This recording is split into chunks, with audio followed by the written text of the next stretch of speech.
Welcome to the LBF Church podcast, where we talk about topics that help us grow in our affection towards Jesus and also grow more equipped to follow him in the ways that he's leading us.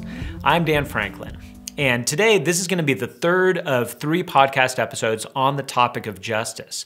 So I want to encourage you, if you haven't listened to either of the first 2, I want to especially encourage you to go back and listen to the first one that I did about a month ago called The Bible and Justice. And that'll help give you a little bit of a framework for this whole topic and how it fits into Scripture. But the topic that I want to take on specifically today is justice and privilege. Now, I want to throw up a caution flag because for some of you listening, you might want to tune out right now because you heard the word privilege. And to you, that represents either a far left view or a view that makes white people feel bad about themselves. And you've heard the term white privilege, and maybe you've even heard it misused or used as kind of a bully term that white people need to be quiet or that you somehow should feel guilty about having privilege. So I just want to say I'm sympathetic if you hear that, and that's a very loaded word for you. But I want to invite you, keep listening, give this a chance, and at the very least, listen to the way that I'm going to be using privilege throughout this discussion. So let me give you a definition of what I'm talking about. The idea of privilege is that even in a just society where people are treated equally, people are not situated equally. Now that's all I mean by privilege, and I think probably we all would agree with this. Even if you're in a society where it is pretty much just, where there's no systemic oppression going on, where there aren't unjust laws on the books, and where those laws are being enforced equally, even if all of that is true, we start from the point that we don't all have the same starting point. Some of us grow up with different privileges that are totally unearned. So I'll share. For me, one of the privileges that I grew up with is I grew up with a mom and a dad who were married and were both a big part of my life. That's a privilege that a lot of people don't grow up with. There's a lot of people that grow up either with single parents or even in a harder situation than that, where they end up being raised by grandparents or other relatives, or they end up in foster care. So it's a privilege that I grew up with 2 parents in the home. Some people grow up rich, and that's not because they worked hard or did something great. It's just because that's a privilege that's bestowed upon them. Some people have the privilege of being generally healthy, and other people deal with chronic diseases or injuries or lack of health. So the whole idea here is just to say, when we're talking about privilege, we're talking about the fact that we are not all situated equally. And that's something that, again, I would hope we can all just agree on. But the question is, what does this have to do with justice?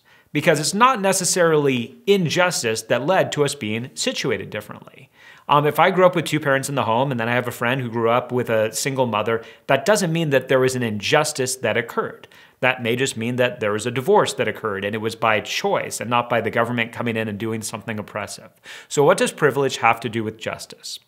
Well, there's 2 questions that I think lead us in the direction of figuring this out. The first question is, did injustice lead to us being situated differently?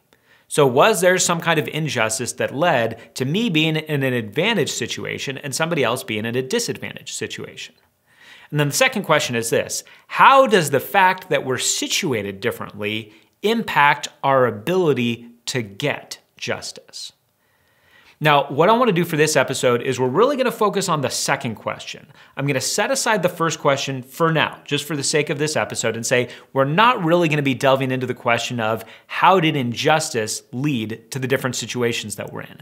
Because sometimes injustice has a great deal to do with it, and sometimes it seemingly doesn't have a whole lot to do with it. We just end up in different situations. So let's just start with that, say we end up in different situations. Let's set aside the idea that injustice sometimes leads to those results and say, now that we're in these different situations, how do we make sure that the advantaged person and the disadvantaged person both have equal access to justice? And the bottom line is that typically in society, if you have less money and if you have less status in society, you have a harder time getting access to justice. There's a passage in Luke chapter 18 where Jesus tells a parable. And in the parable is ultimately sort of about prayer and about persistence and continuing to seek God in prayer.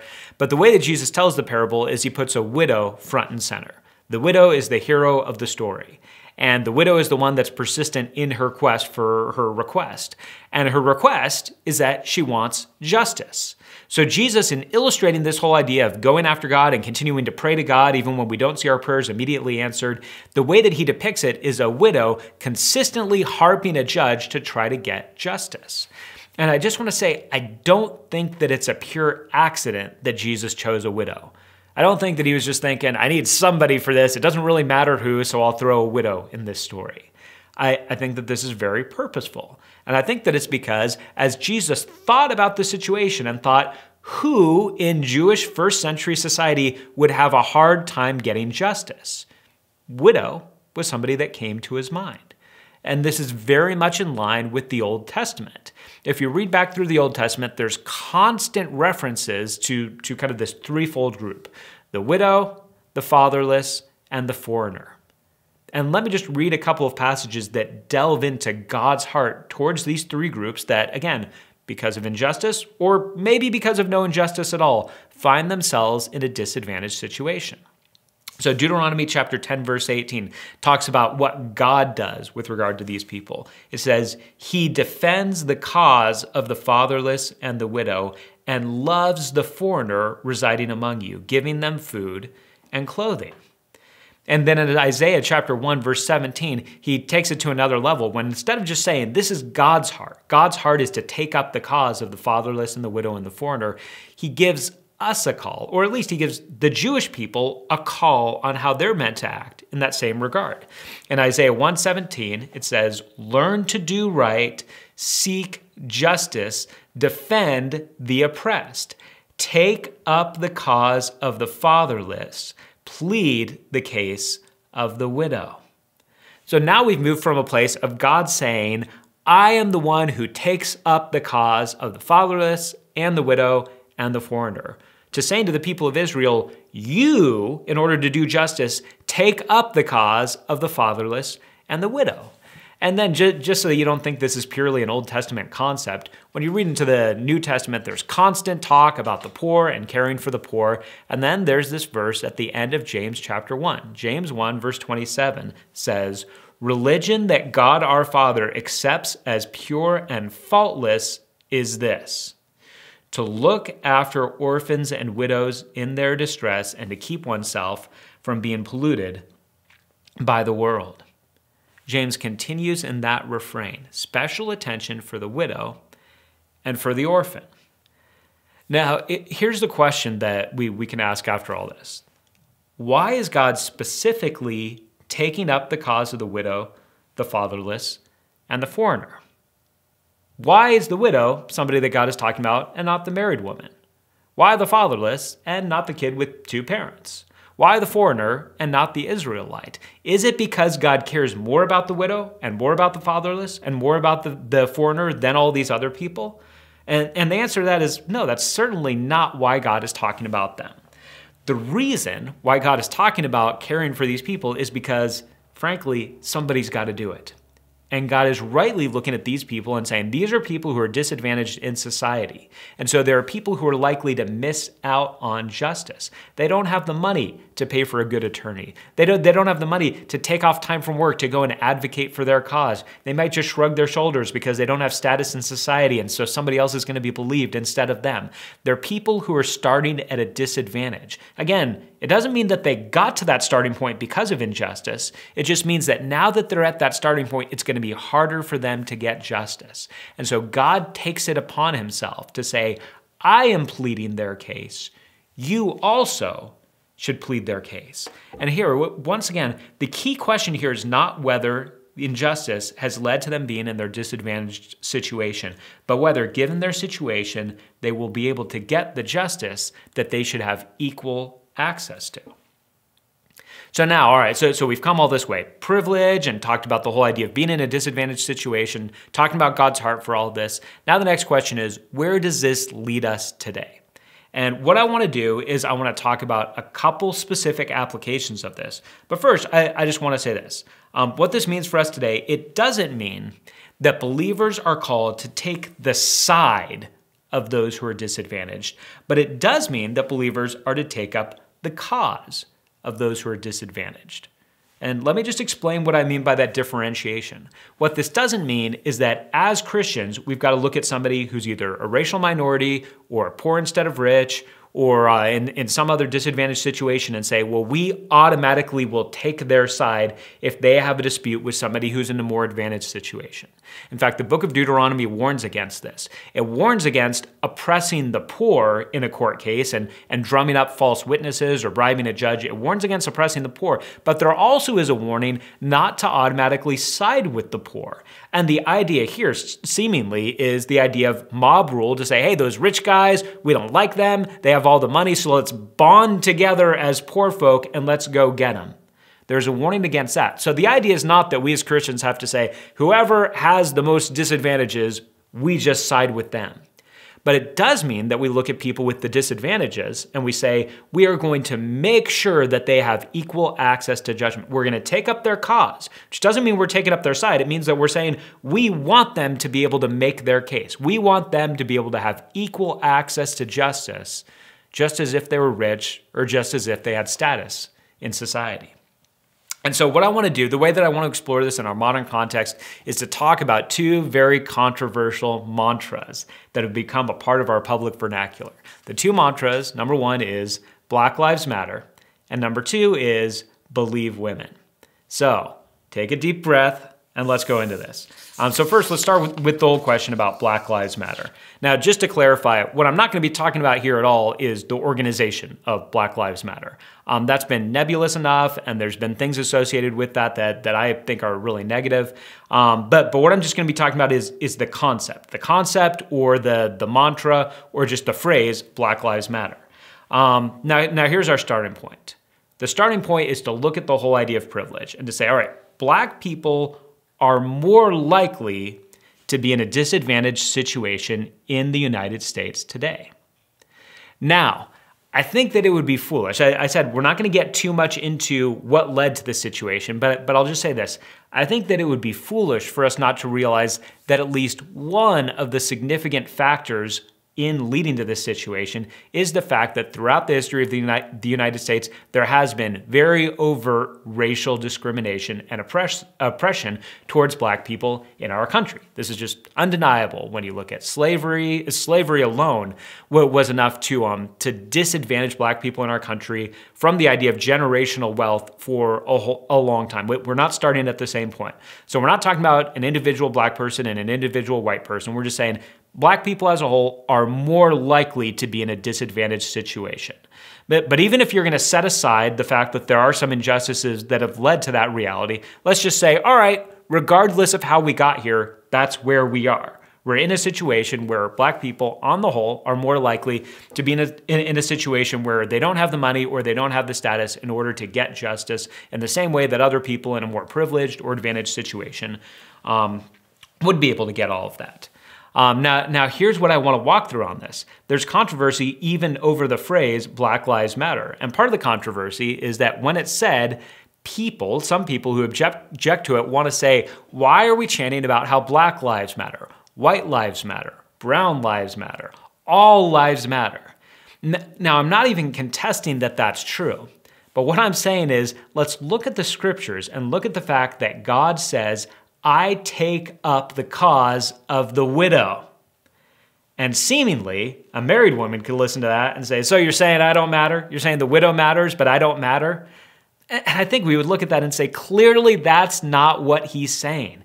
But he's making a presumption that on the whole, the married woman is going to be in a situation where she's experiencing more financial stability, has a husband, has access to more money and more status, and so is going to have an easier path towards getting justice, whereas the widow is going to have a harder path towards getting justice. That's the whole idea of being in an advantaged situation and a disadvantaged situation. So when people are chanting Black Lives Matter, well, I promise you, almost none or none of them are saying that to the detriment of other races. They're not saying Black Lives Matter and white lives don't matter. What they're saying is Black lives should matter as much as white lives, and we want to make sure that if there is a wrong, if there is an injustice done to a Black person, we want to make sure that they have equal access to getting justice. Now, let me just give some unsolicited advice on the other side. If you're somebody who is mystified towards the idea that anybody would object or push back at the whole phrase Black Lives Matter, here's my unasked for advice. If you say Black Lives Matter and somebody else says to you, of course, all lives matter, my suggestion is instead of saying, you just don't get it, that instead you should say, perfect, we agree. We agree that all lives matter, and that means that Black lives matter, and that means that we want to join forces and work together to make sure that Black people or anybody in any kind of financial or status disadvantage has access to the same kinds of justice that we want all people to have access to. Using the phrase Black Lives Matter or giving focus to making sure racial minorities have access to justice is not playing favorites. It's not some kind of reversal of advantage to saying, well, there was an advantage here and now we want to switch it, because that's not justice at all. The idea is saying we want to make sure that anybody that's suffering from a disadvantage, whether it's because of injustice or not because of injustice, we want to make sure that they have equal access to justice. Now let me talk about the second one, the whole kind of hashtag believe women. And this is especially hot right now because of what's recently happened with Judge Kavanaugh, who's now Justice Kavanaugh, and the Me Too movement and things surrounding allegations about Judge Kavanaugh. So this is especially hot right now. And the difficulty with talking about this is that I think both sides tend to miss each other. But let me just back up and say, all right, so if we're going to start and say the reason why somebody might be talking about the fact that Black Lives Matter is because Black people are more likely in our country to be in a disadvantaged situation. Let's ask the same question for women. Let's ask, are women in the United States more likely to be in a disadvantaged situation? And well, I know that there's lots of you that would automatically say yes and lots of you that would automatically say no, but let's just pause and say it's maybe not as easy a question to answer as it is with a racial minority, where you could just look at the hard data and say this is clearly the case financially. But we could, at the very least, when we're talking about the subject of sexual assault, look at a distinct disadvantage that women do have. And that's that, on the whole, a woman is much less likely to be able to fend off an attack from a man than a man is going to be able to fend off an attack from another man. Men do get attacked a lot by other men. Some statistics show even more than women get attacked. But if there's an average man who's attacked by another average man, the one who's being attacked at least has a decent chance of being able to stave off the attack. If an average woman is attacked by an average man, she is not going to be able to use her power, her physical strength, to be able to get away. If he really decides that he's going to follow through on the attack, chances are the only way that she's going to get away is if he just decides this isn't worth it, or if somebody else comes and intervenes in the situation. So at the very least, that's a disadvantage that women suffer from when it comes to the whole idea of attacks or assaults. And again, this doesn't mean that a woman couldn't be sexually inappropriate with a man.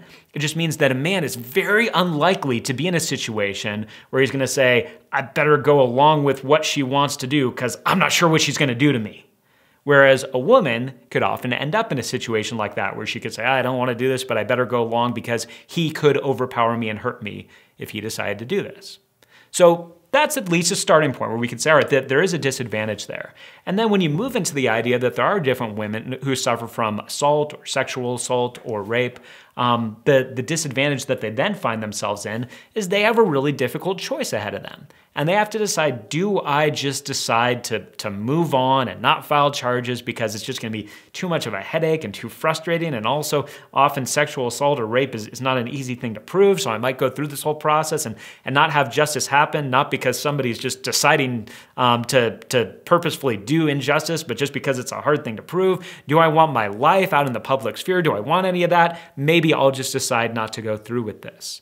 Whereas other women will take the very difficult and brave step to come out into the open with how they've been assaulted.